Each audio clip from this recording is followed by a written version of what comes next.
Bon, et bah salut à tous les amis, c'est le gros dino, j'espère que vous allez bien.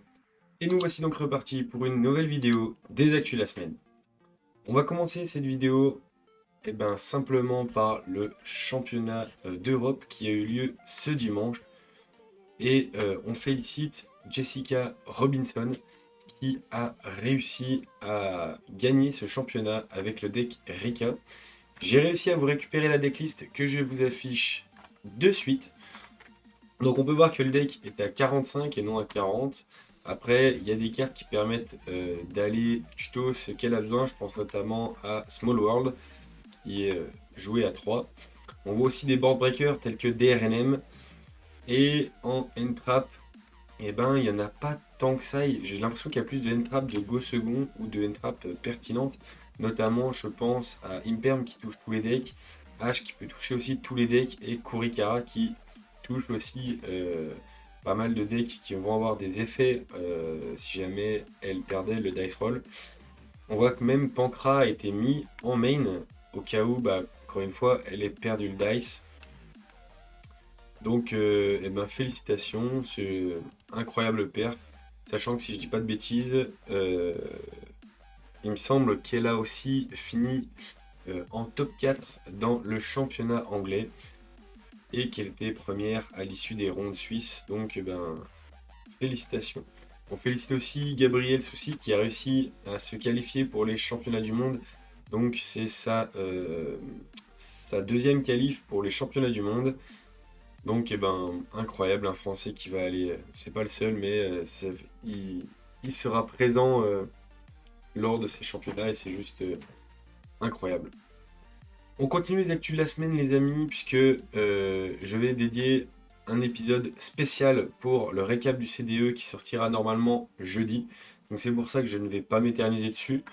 On va continuer donc avec ces actus de la semaine, notamment avec du support qui était annoncé dans Age of Overlord, notamment pour Nemeria. C'est un archétype qui est sorti dans Cyberstorm Access. C'est énormément constitué de pendules et de gros monstres qui s'invoquent de l'extra. Il y a aussi du support pour Infernable d'annoncer, alors qu'il va y en avoir là dans Patar, hein, dans Duelist Nexus. Donc une boîte qui devrait sortir dans, si je dis pas de bêtises, dans le mois qui suit.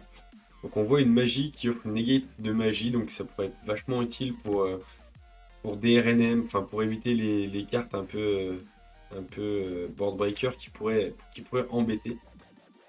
Marqué en magie, je ne vois que DRNM. Hein.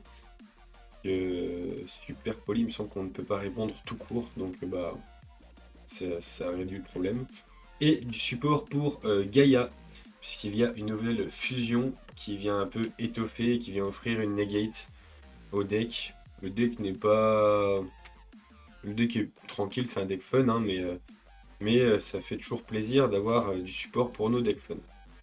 On continue les amis avec des nouveaux tapis de WCQ qui ont été annoncés. Donc je vous les affiche de suite. Désolé pour l'image qui est un peu floue, il me semble que le nouveau tapis c'est celui qui est devant, où l'on peut voir le Heavy Sam. Ça va être, ouais, je le trouve plutôt sympa. Après, c'est pas le tapis que je préfère. Pour le coup, j'ai vu des tapis qui sont beaucoup mieux. Après, ça se prend, j'ai envie de dire. Et je vais continuer pour l'instant. C'est une sortie OCG, mais qui, j'espère, va arriver chez nous. Il y aura des nouveaux tokens. Le token pack volume 5. Donc, on peut voir avec tous les tokens qui ont été annoncés. Je pense honnêtement qu'on devrait pouvoir avoir ça dans Patar, enfin dans Patar, tout est relatif, mais je pense qu'on pourrait avoir ça aussi chez nous, et je pense que ça pourrait arriver, ça pourrait être pas mal. Et pour terminer ces actus, quoi de mieux qu'une banlist, puisque deux nouvelles cartes sont bannies dans Master Duel, notamment pour éviter les FTK dans Branded, donc la piège, elle s'en va. Et pour Dark World, c'est un monstre qui s'en va aussi. Ça évite les FTK débiles, les decks. Je trouve ça très intelligent d'avoir fait ça. Et ben voilà les amis, c'est tout pour les actus de la semaine.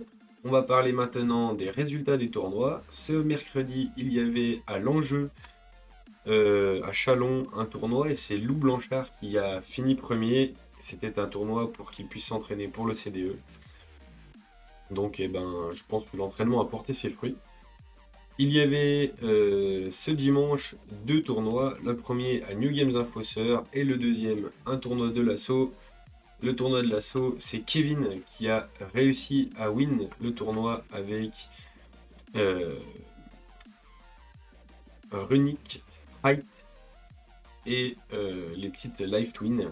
Donc le deck est vraiment broken et vraiment fort.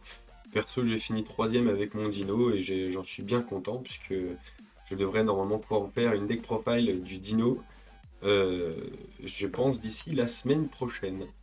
Donc voilà les amis, j'espère que toutes ces infos vous auront servi. N'oubliez pas, jeudi, on fait un récap général du CDE. Allez, on se dit à la prochaine.